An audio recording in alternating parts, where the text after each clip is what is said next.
So, guys, welcome to our pre-construction webinar. What we're going to talk about today is how to first invest in pre-construction and how the process is. So this is a high level for those who are new to pre-construction, especially in Toronto, which has been crazy. Recently, we've had the highest number of cranes in the sky. I mean, just look downtown. How many condos have you had? A lot. A lot. In the last literally 10 years, the skyline has changed. So I'm here with Devani, our pre-construction girl. So I'm going to go through the agenda today. So first, we want to find out how to pick a project. I mean, we get about 40, 50 projects. Like just say, I think last year we had about 50 projects on our table. Yeah. And we don't do every project. We pick them based on first location, second builder, and the incentives that they offer. So with that being said, then we go through, once you pick the project, what the process is going to be, how you're going to secure a unit. So essentially, we'll take you guys on a timeline and let's get started. So tell me, Nima, location, how do you pick that? So, I mean, that's the first thing anyone should care about is the location. I mean, you got a good builder, you're building at a bad location, that project, it's not going to have its full potential. So, location, like in Toronto, we want to pick somewhere that is close to transit. That's the first thing. Employment centers. That's the second thing. And again, the amenities in the area. Let's pick an example. Dev, what would be a good example of a project with a good location? I would say something like even Galleria. And for the reason is it's a master plan community. So there's a lot of growth in the neighborhood. You're not only picking, the two street corners, but you're thinking about the community. Yeah. So again, that goes again with the location. Another good example would be, for example, One de la at Yonge and St. Clair. You're right by the subway. We got other projects that are right on transit. There are pre-construction projects that are like literally by the GO station. I mean, good example. LRT. All the LRT. I mean, if you're buying a pre-construction at Yonge and Eglinton, I mean, it's not going to get better than that in terms of transit and walkability. So the location is the most important thing. Second is the builder. So you want to pick a builder that's reputable. How do you pick a builder that's reputable? So essentially, that there are some builders in the city that have a great reputation. But more than that, you want to pick a builder based on knowing that they're going to build a quality product and that they're going to deliver things on time. Especially with COVID, we've run into a lot of delays. Picking a quality builder will really alleviate the fact that, instead of it being a year later, it might be 6 months. That's exactly my point. Yeah. So you pick a builder based on the fact that they've been able to deliver a project. We've had some canceled projects from some builders. I have never personally worked on a project, thank God, it got canceled, because that's just embarrassing to begin with. And second, you put down your money, let's say 4 years before that, the project doesn't get built, you're going to get your money back. No one's going to, take over your money, but your affordability has dropped. You're not going to be able to purchase what you purchased 4 years ago. I mean, I know so many examples of projects that got canceled. A client that came to me had their money in a 2-bedroom project that they purchased just under $500,000. I mean, that doesn't exist anymore. Yeah. I love when someone calls me. They're like, 500,000, please find me something. And I'm like, guys, you're going to have to go out of the city for that. But the problem was they paid too low for that and project got canceled. 4 years down the road, they got their money.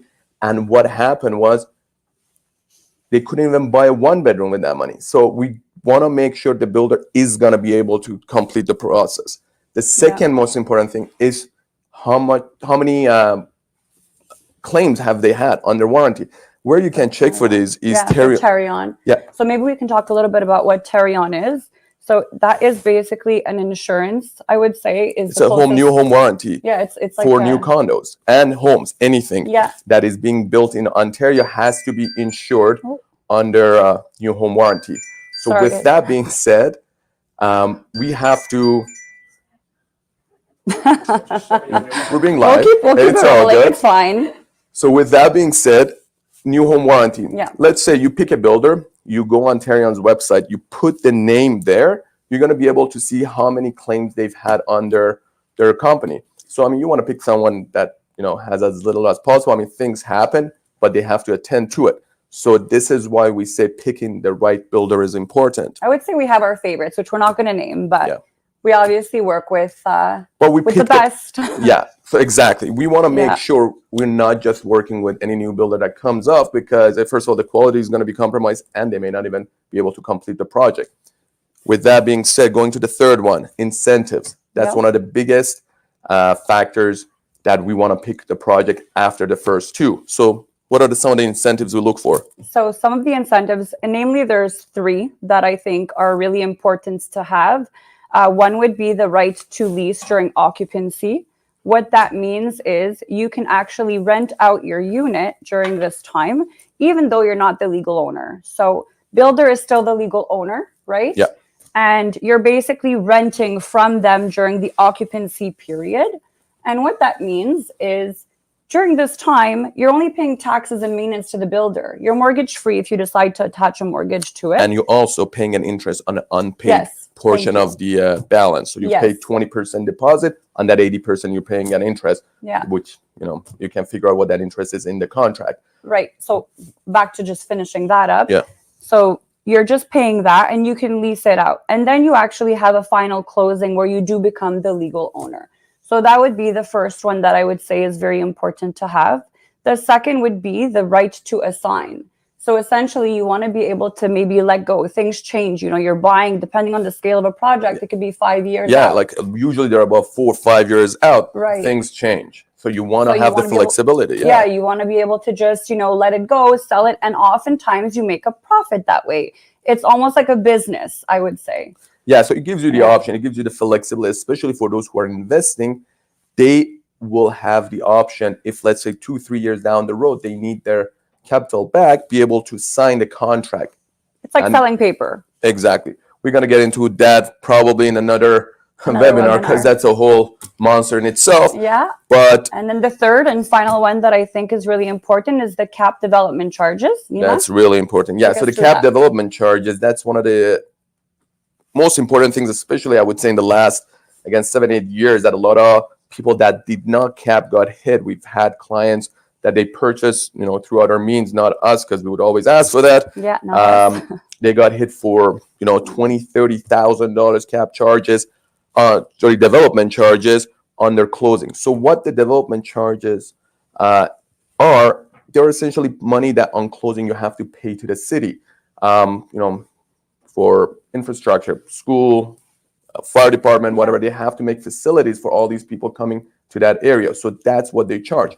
But when you go to purchase, you can cap that. So for example, you cap it X amount, 10,000, 15,000, however much it is. So that is the maximum you're going to be paying. Anything over that, the builder will cover. That will help with you planning for your money on closing. So you're going to be paying cap development charges. You're going to be paying land transfer tax and some other fees that you may have to pay. But these are the, I would say, top three incentives we're looking for. Yeah. There are other incentives that make a project appealing as well. For example, extended deposit structure. Yes. So here in Toronto, we have deposit structures that are typically 15 to 20%.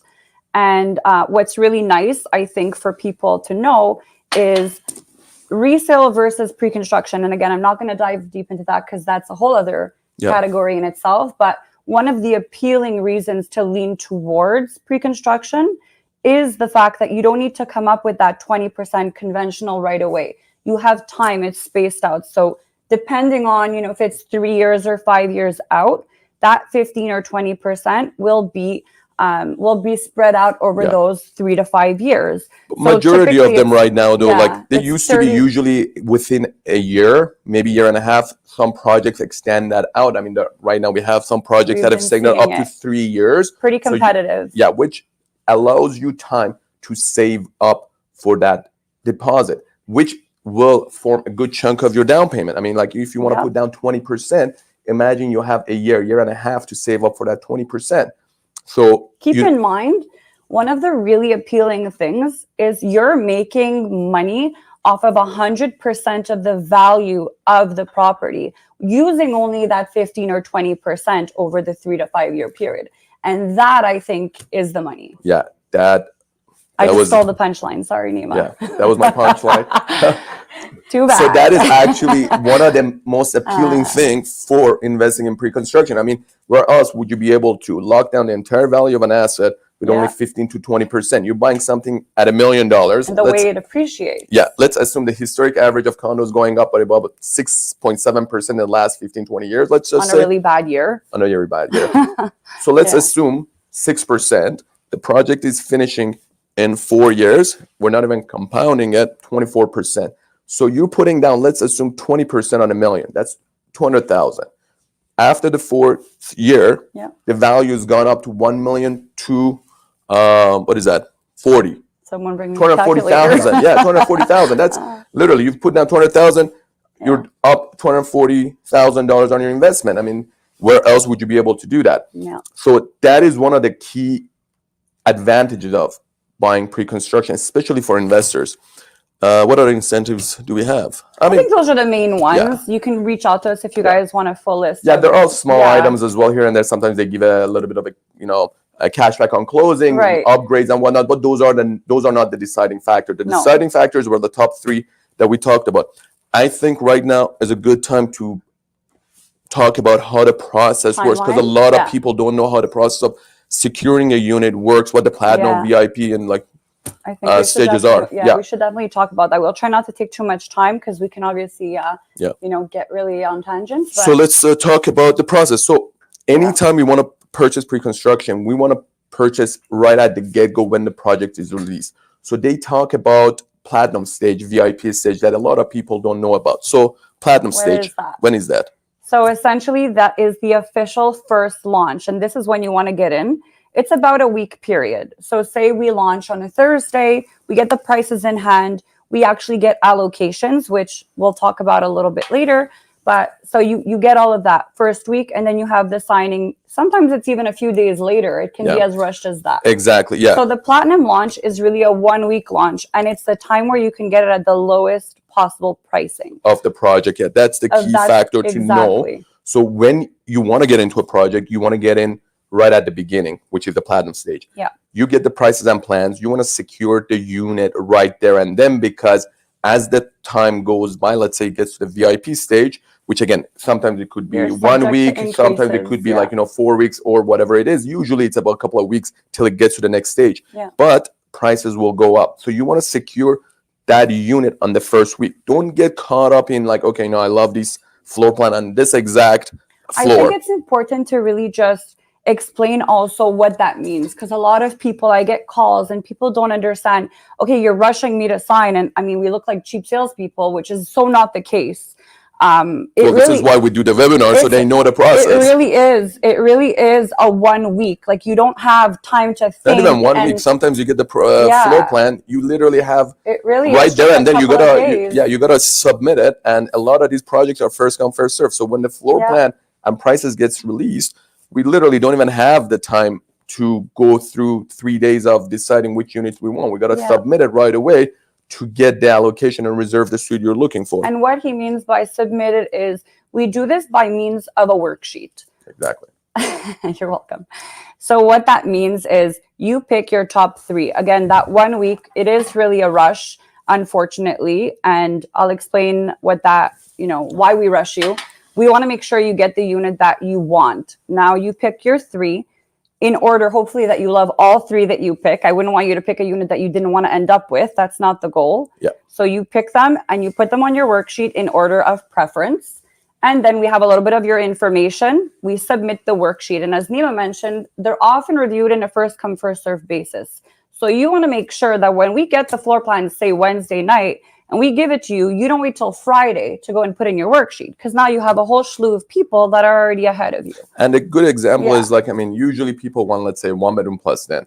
Yes. With the 1 bedroom plus den, one floor plan that everyone loves, there's probably 10, 15, let's just say 30 of them. It's a high rise. Yeah. And price point, right? That's a very competitive price point. That's a competitive price point. It's really a product that everyone wants.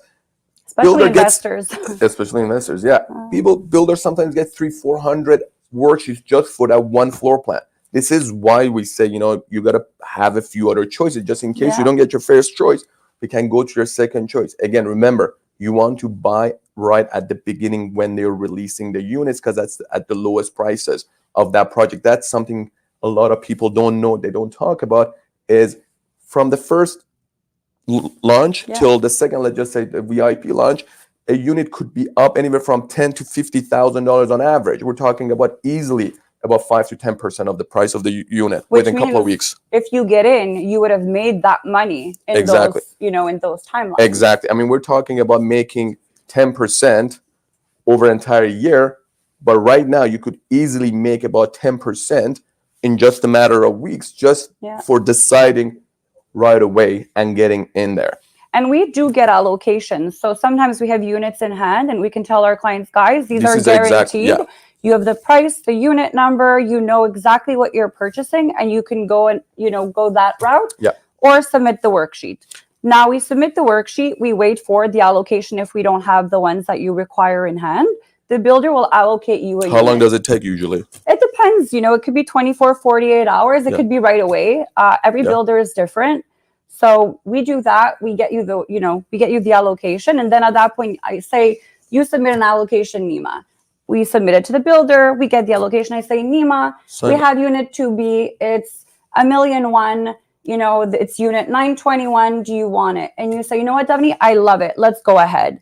From then on, you have your official signing.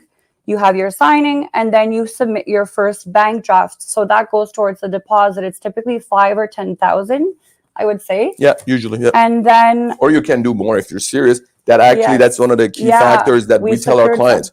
We've secured units from builders by buyers. Showing real motivation. Yeah, I mean, like we've had like people bringing 30,000 one time at 100 grand. Oh yeah. Because they actually wanted a rare unit. Yeah. Beforehand, you know, we show that to the builder. It shows them they're serious. They're not going to cancel it. Why they don't want to cancel it? Because you have the option.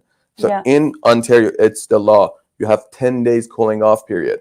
So you even go ahead and sign the contract, you will have 10 days to review the contract. Especially that it's such a rushed process, the platinum phase specifically, not anything after. We're really talking uniquely the platinum phase. We are rushing you to sign, but the good news is you do have the 10 days to kind of think about it and then crunch your numbers because this is an investment. And we like to be proactive during this time. So what we do is we have a lawyer review it. We make sure that everything that we've discussed, everything that the marketing materials said, so again, all of the incentives are included and that there's no hidden fees in there as well. Exactly. And also, there are things that sometimes we can negotiate and get you. Yes. So we do that in the way of amendment within that 10 days to make sure you're protected, you're not running into extra costs on closing. And again, we do this day in and day out for clients just to protect them. So this is an advantage of going through any agent, especially the platinum agents that have early access, to make sure you're protected. I mean, the agents that are working for builders, they're technically representing the builder, not representing your interests. So that's the misconception that some people think, you know what, I'm going through the builder, everything is going to be fine. Well, everything will be fine, but you may end up getting hit with a bunch of unexpected costs.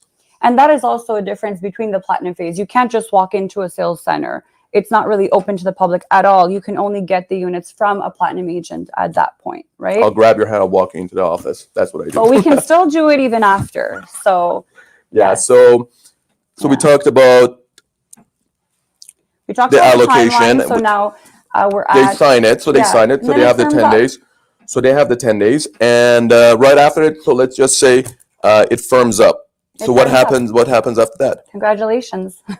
So you have the unit. Right after it, you have the unit, that's it. So you make sure the payments are, you know, coming out on the days they're supposed to come out. Make sure you have them, you have the cash in the bank. We will remind you as well. We do set reminders for all of that a week before. We just say, hey, you know, John, make sure that your 25,000 is in the bank because on, you know, next week you're getting a withdrawal. This is why she's so organized. I'm so organized. This is why you have me. Exactly. Because you're not. No, I'm joking. I'm just teasing. That's actually one of the greatest things that actually she brought to our attention to remind our clients when their payments are due. Because again, life gets busy. Life gets very busy on both ends. And another thing that worth mentioning throughout the process. So once the deal is firm till the closing, we're not going to disappear. We're going to be there. So we actually also, what we do is we like to tell you how your unit is doing in the current during market. The process. Yeah. So let's say in a year from now, we usually call, here and there let you know if there are assignments happening in your condo, how much the value has been increased, and what the assignments are going for. So this will let you know how your investment is doing through that 3 to 5 year period. And again, that's something that we do as a courtesy to our clients. Also, usually a year and a half before occupancy, there's a design selection that we always encourage our clients to give us a call, so we can go with them to the design center and help them pick the finishes they like, because it gets kind of crazy in there, and sometimes a lot of people don't know if the investment they're making is going to have a proper return for them, because some of these upgrades get kind of pricey. So this is another thing that we help our clients do. And then we go all the way to the end. You get your key, occupancy. Let's talk about the occupancy period and the final closing, because that's something not a lot of people know about. Yeah, so we touched on it a little bit when we discussed the right to lease during occupancy, and we discussed what the fees are during the occupancy time.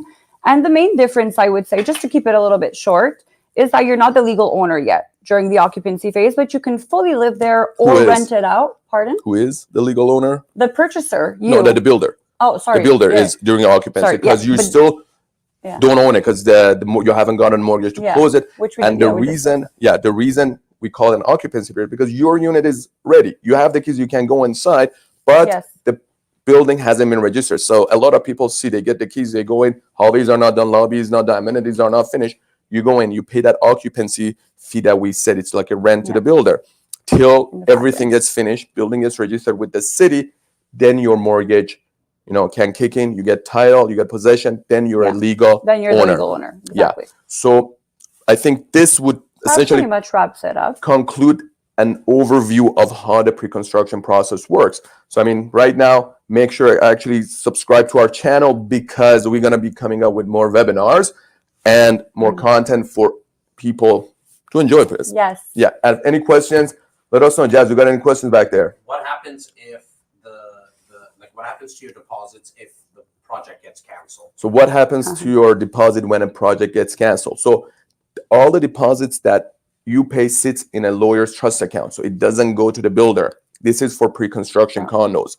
I know there are some projects, especially detached, that is different, but for pre-construction condo, they sit in a lawyer's trust account. They usually bear interest as well. So you get it back. If it gets canceled, you get it back. But with that deposit, you're probably going to have a lower purchasing power.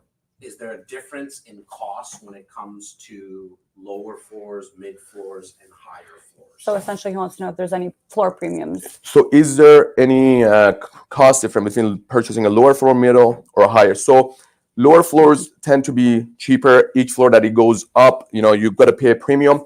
That premium is not standard, though. No.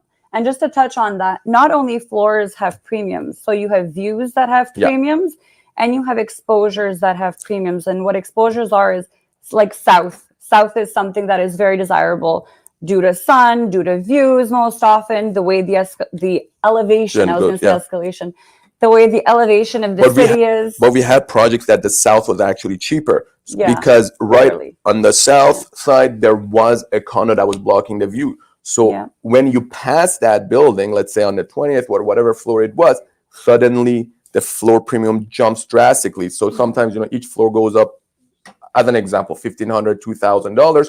Once you clear a certain building that you have a better view, you got to pay, let's say, $50,000 more just for one floor higher. 2 floors higher, it could be even higher than that. So these floor premiums are dependent on the view and exposure that you get. I remember one of the projects we worked on, and it was even like a side-by-side. So you had units, say 901 and then 903. Because obviously 902 would be across. And they were like you said, 50,000. It's because in one, if you look out the window, tentatively, you would see something completely different, like a garbage chute versus the other. And that could really vary on the price. So it's really not just floors. In terms of amenities, what should I be looking for? So in terms of amenities, depends what you're looking for. Yeah, people so this should be is an looking investment. Obviously, people like high amenities, but high amenities also come with high maintenance fees. So a gym, I think, is something people want. At a bare minimum. And also a co-working space right now is really, really popular. Due to COVID, the work from home, people don't want to be in their condo. So they like to have a co-working space that they can access just within the building. So not actually go to the office and not be in their unit. It's a happy middle. Yeah. And I mean, a lot of people talk about like, having a pool. And again, if you use the pool, that's good. But that needs to be in a large building that has a lot of units, because otherwise your maintenance fee is going to go through the roof. So just to wrap up and answer your question fully, I think we would say what? Gym, party room, say a party room, and co-working space, and concierge. I think that's important. That is important. 24/7 concierge is a must. And that's pretty much all we think about for amenities. Anything else? Warranties after closing? Is there any warranties after closing? Yeah. So we have Terry-on. So again, that whole Terry-on process is a complicated process we got to go through. But you get a PDI, pre-delivery inspection, to inspect the unit. You get everything that is deficient fixed prior to you moving in. Then you have a year to see if there's anything else wrong. They will have to fix it. And then after that, you got a 1 year, 2, 3 year, and then a 7-year warranty, which up to 7 years, it's major structural components. But again, those are the type of warranties, you would be looking at. That's it. So no more questions. No more questions. Again, thank you for watching. Any more questions, feel free to reach out to myself and Devani. We loved it. It was amazing. Thank you. Thank you. And people Facebook Live. Insta Live. Insta Live, Facebook Live, Thanks, YouTube guys. Live. Thank you.